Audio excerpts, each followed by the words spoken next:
어제 서부 아프리카 베냉 앞바다에서 한국인 선원 5명이 무장 괴한에 납치되었다라는 소식 전해졌습니다. 네, 현재 들어온 소식으로는 선장, 기관장 1등 항해사, 1등 기관사 그리고 갑판장 등 간부급 선원들로 파악됐고요. 네, 부산, 광주, 인천, 네, 그리고 회사 측이 선원 가족들에게 통보했다. 주소지는 부산, 광주, 인천으로 파악이 됐습니다. 자, 어떻게 된 일인지 네, 김영미 분쟁지역 전문 독립 PD와 이야기 나눠보겠습니다. 어서 오세요. 네, 안녕하세요. 네, 서아프리카 베냉, 우리가 사실 아프리카에 대해 잘 모르기 때문에 여기가 어디쯤인지 잘 모르거든요. 어떤 곳인지 좀 설명을 좀 해주시죠.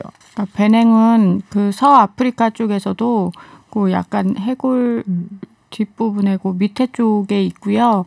보통 축구하면 많이 나오는 나라 있잖아요. 토고라든지 네네네. 세네갈. 그래서 토고와 나이지리아 사이에 끼어 있는 나라입니다. 네. 그래서 이렇게 내륙하고는 좀 깊숙이 들어가 있고 약간 길쭉한 나라예요. 그래서 지도 찾아보시면 토고 바로 옆에 있고 북쪽으로는 부르키나파소 이렇게 되어 있는 나라고 네. 기니만하고는 정말 작은 부분만 접하고 있어요. 아하. 그래서 대부분의 국민들은 농업에 종사를 네. 하고요.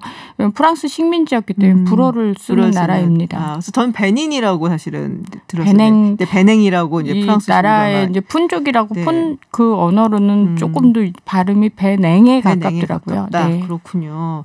자, 지금 이게 이제 가나 국적 어선이라고 알려져 있고 지금 30명의 선원이 타고 있었는데 가나 국적 선원 1명 그리고 한국 선원 5명 납치가 됐다. 이게 한국인을 노린 납치란 얘기가 있는데요. 아무래도 좀 잘 살아서인가요, 우리가? 그 한국인을 딱히 노렸다는 네. 게 아니라 외국인을 노렸을 확률이 높고요. 그쪽에 이제 배는 국적이 좀 다국적이에요. 선주가 따로, 선주 국적이 따로 있고 선원들의 국적들이 따로 있는데 대부분이 선주나 그다음에 아까 말씀드린 나오는 그 1등 항해사 선원이라든지 기관장들은 외국인일 확률이 높아요. 그 현지인들은 그 정도의 숙련된 인력이 없기 때문에 대부분 이제 송출회사를 통해서 받은 숙련된 선원들이 많이 오는 경향이 많아서 한국인들이 이제 그 중에 가장 인기 있는 선원 인력입니다. 실력이 있기 때문에. 배는 또 외국 국적의 배일 확률이 높고 또 선주는 또 다른 국적일 확률이 그런 경우가 높고 굉장히 많더라고요, 복잡하게 배는. 되어 있는 구조인데요. 이게 그 나라들이 대부분 좀 가난하기 때문에 이렇게 복잡하게 얽혀 있는 경우가 많습니다. 아, 그렇군요. 근데 이게 이제 굉장히 잘 계획된 납치였을 거다라는 이제 이야기를 하셨단 말이에요. 왜 그렇게 보셨어요? 일단 스피드보트를 그 나라 사람들이 누구나 갖고 있는 게 아니에요. 그래서 굉장히 소수의 준비된 사람만이 갖고 있는 게 스피드보트거든요. 납치범들의? 예. 그리고 이게 한 대가 아니고 납치할 때는 꼭 2대를 갖고 나타나거든요. 그래서 양쪽에서 그 배를 에워싸고 총을 들고 납포를 하기 때문에 어쩔 수 없이 피납이 돼서 끌려가는 거거든요. 우리가 언뜻 생각했을 때는 그 몇 명 안 되는 그 아프리카 현지인들하고 맞서 싸우지 왜 납포가 될까라고 생각하시겠지만은 힘들죠. 네, 그 스피드보트 워낙 빨라요. 그리고 왜 도망 못 갔을까 하면은 이 스피드보트를 속력을 따라잡을 수가 없을 정도로 빠르기 때문에 그래서 그 빠른 스피드보트 2대가 이렇게 다가오는 건데 문제는 이 사람들이 여기서 조업하는 거 어떻게 알았냐는 거예요. 아하. 그러니까 현지인 조력자가 있다는 거예요. 그 배 안에. 내가 내일 어디로 나가서 조업을 할 건데 우리 배에 외국인 누구누구가 있어. 선주는 누구야. 이 배 국적은 어디야. 라는 걸 알려준 조력자가 있다는 거예요. 사전에 그 정보를 다 가지고 누구는 스피드보트 저 배에 타고 누구는 여기 타고 누구는 총을 들고 누구는 납치를 하고 이런 것들을 사전에 역할 분담을 다 한다고 생각을 하니까 저는 이게 사전에 기획된 거라고 보는 겁니다. 그렇군요. 이런 식의 납치가 많았나요? 지난해가 162건이에요. 이 기니만에서만. 그리고 이 162건은 전체 해적에 납된 그 건수가 그렇고 이 기니만에서만 61건이에요. 그 중에서.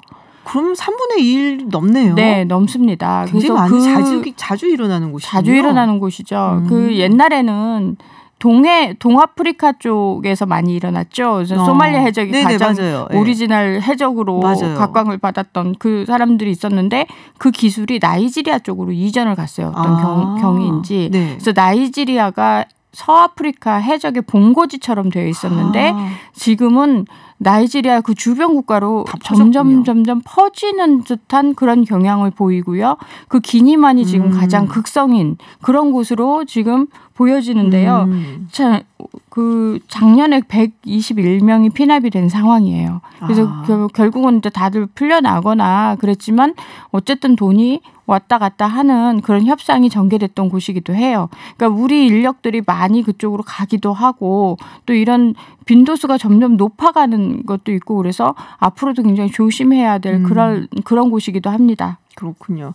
자, 지금 이제 납치된 분들에 대해서 대략적으로만 이제 신상이 나왔는데 이렇게 되면 이분들은 어디로 가게 되는 건가요? 일단 납치해서 납치범들이 자, 이분들 어떻게 할지 상당히 걱정이 많이 될 거 아니에요, 가족들도.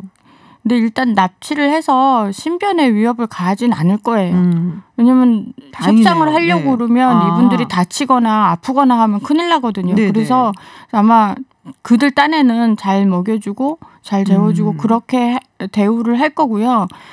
저번에 그 새우잡이 어선이 가봉에서 한번 납포가 된 적이 있어요.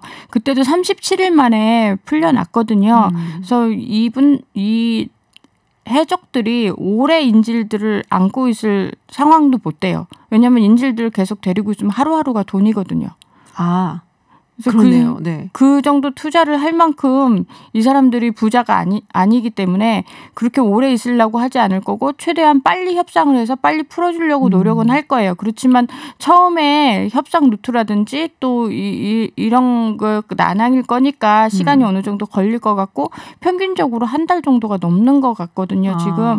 그래서 저번 참 새우잡이 배 같은 것도 37일 만에 그 풀려난 걸 보면 이번에도 그 정도 선에서 풀려나지 않을까라고 예상을 합니다. 결국은 이 해적들이 노린 게 돈인 거잖아요. 워낙 가난해졌던 게 서아프리카 쪽이 몇 년 전에 에볼라가 굉장히 많이 휩쓸었던 지역이에요. 그때도 경제가 바닥을 쳤는데 올해는 코로나 때문에 봉쇄령이 내려졌어요.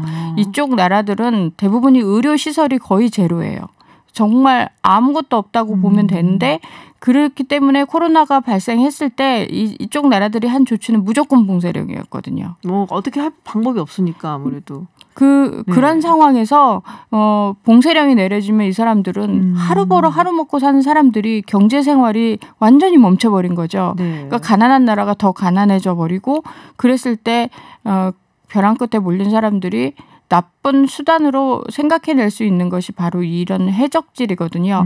비단 바다의 해적질뿐만이 아니라 육지에서도 무장 세력 해가지고 그 납치라든지 외국인 납치라든지 이런 것도 굉장히 많이 일어나고 있고 부르키나파소나 말리 쪽 내륙으로 가면 또 무장 세력들이 난리예요. 그래서 이 납치가 바다에서 되니까 해적인 거거든요. 네네. 그래서 그냥 강도라고 보시면 됩니다.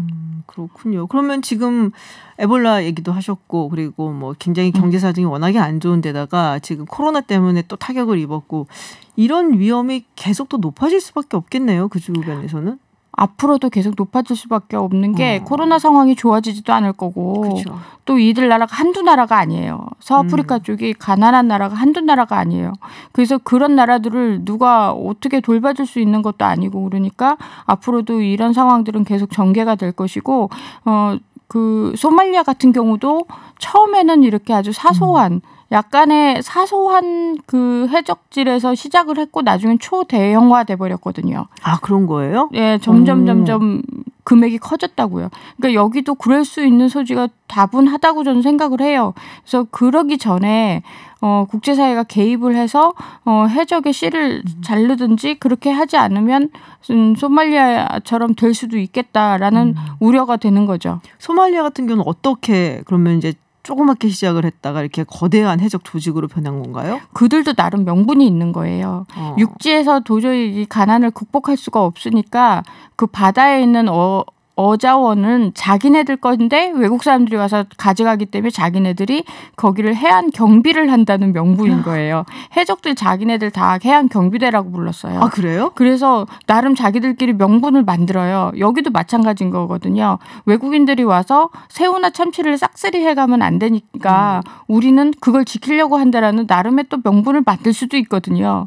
그래서 그러면 왜 그 협상금을 받아가냐 그러면 해안 경비대이기 때문에 그걸 가져가는 세금 명목으로 받았다. 또 이렇게 또 나름 또 입만 살아가지고 할 말은 다 해요. 그렇기 때문에 이런 거는 그 동아프리카 쪽은 군사적 작전으로 해결을 했거든요. 사실은 연합군을 조성해서 20여 개국이 모여서 군사적 작전으로 동아프리카의 해적을 근절을 했기 때문에 서아프리카도 마찬가지로 이게 계속 진전이 된다면 그렇게밖에 해결책이 없지 않나 그렇게 생각이 듭니다. 그런 얘기는 아직 나오고 있진 않나요? 군사작전이라든지. 아직은 나오진 않지만 지금은 아직 단계니까 우리나라의 납포 사건이 많은 거는 우리나라 인력이 지금 많이 가기 때문이에요. 아, 그래요? 빈도가 많기 때문이죠. 근데 다른 나라 사건들도 많아지게 되면 국제사회가 이거에 대한 목소리를 높일 수도 있겠다라고 생각이 듭니다.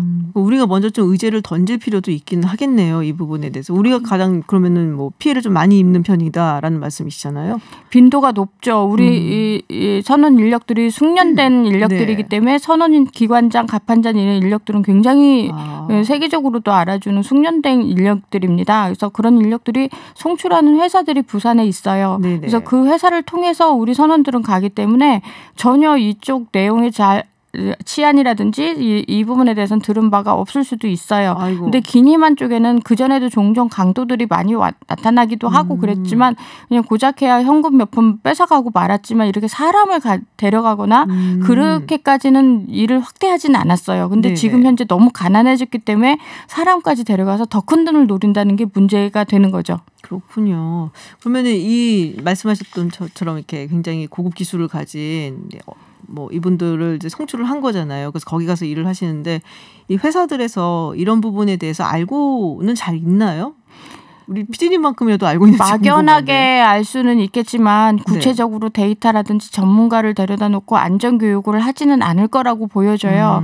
가서 좀 운에 맡길 수도 있고 막연하게 할 수도 있겠지만 우리나라와 그 이쪽 서아프리카 쪽에는 외교 관계가 전부 되어 있는 나라들입니다. 네네. 그래서 외교부라든지 해당 대사관이라든지 이런 쪽에서 충분히 안전교육을 할 수 있을 정도의 정보와 역량이 될 거라고 믿습니다. 그래서 그쪽과 우리 정부는 우리 국민의 안전을 끝까지 책임져야 되는 의무도 있기 때문에 이쪽에서 송출됐을 때 국가와 같이 연계해서 안전교육을 특별히 더 해야 되는 그런 상황이고요. 지금 현재 그쪽에 뭐 가봉, 세네갈, 뭐 라이베리아 굉장히 여러 나라들이 있어요. 그래서 그 나라들 다 사실 위험군에 속합니다. 그래서 이쪽 에 있는 대사관들은 항상 그런 사건이 언제 어디서 발생할 수 있을 가능성이 있기 때문에 항상 예의주시할 필요가 있다고 생각합니다. 네, 이전까지는 동아프리카 쪽에 많았다면 이제 서아프리카 쪽에 우리가 좀 더 주의 깊게 봐야 된다. 거기 또 옛날 뭐 내전 이런 것 때문에 한참 힘들었던 곳들이 또 많으니까 그냥 뭐 다 있었어요. 내전, 기아, 뭐 이제 코로나 그러니까요. 지금 봉쇄령까지 뭐 다 있던 곳이어서 그러니까요. 그래서 굉장히 힘든 곳이에요. 누구나 다 그 환경에 처하면 해적까지 할 수 있을지도 몰라요. 근데 그렇다고 해서 범죄가 정당화되는 건 아니지만 그들이 범죄라는 인식조차 없기 때문에 이런 부분이 안타까운 지금 현재 현실이죠. 그렇군요. 자, 그럼 이제 점점 서아프리카 쪽에서 많이 일어나고 있으니까 또 이쪽에 인력을 송출하는 이제 그런 회사들이라든지 뭐 이런 쪽에서는 안전교육 같은 거에 분명히 신경을 더 많이 써야 될 것이고 또 다른 대책 같은 게 있다면은 어떤 거를 꼭 강조를 하고 싶으실까요? 일단 서아프리카 쪽에 가장 근본적으로 이런 문제들이 생기는 거에 가장 근본적인 건 가난이에요. 그렇죠. 그쪽에 있는 사람들의 가난에 대해서 우리도 관심을 좀 가져야 된다고 생각을 하거든요. 그쪽에 있는 가난이 우리나라에도 영향을 미친 거잖아요. 지금. 그렇네요. 사실 저번에 그 새우잡이 어선에 잡히셨던 피납되셨던 분은 한국인은 딱 한 분이셨지만 그분은 이제 풀려나셔가지고 한국으로 오신 걸로 알고 있는데요. 그 37일간의 공포가 얼마나 대단했겠어요. 네. 그리고 지금 현재 송출되고 있는 그 선원 인력들은 다 누군가의 가장이시거든요. 그럼요. 그래서 이분들이 안전하게 하실 수 있도록 또 혹은 이런 사건이 벌어졌을 때 정신적인 어떤 고통을 좀 덜어줄 수 있는 프로그램이라든지 그런 것도 국가가 좀 관심을 가져주셨으면 좋겠습니다. 돌아오신 다음에 그 안에 있었던 어떤 트라우마를 좀 극복할 수 있게끔 그런 부분까지 좀 신경을 써줬으면 좋겠다라는 말씀이시군요. 알겠습니다. 네, 오늘 뭐 전문가셔 이해도 정말 잘 된다. 뭐 쏙쏙 뭐 귀에 잘 들어게 설명해 주신다는 칭찬글이 많이 올라왔습니다. 네. 오늘 말씀 고맙습니다. 네, 감사합니다. 네, 지금까지 분쟁지역 전문 김영미 PD와 이야기 나눴습니다.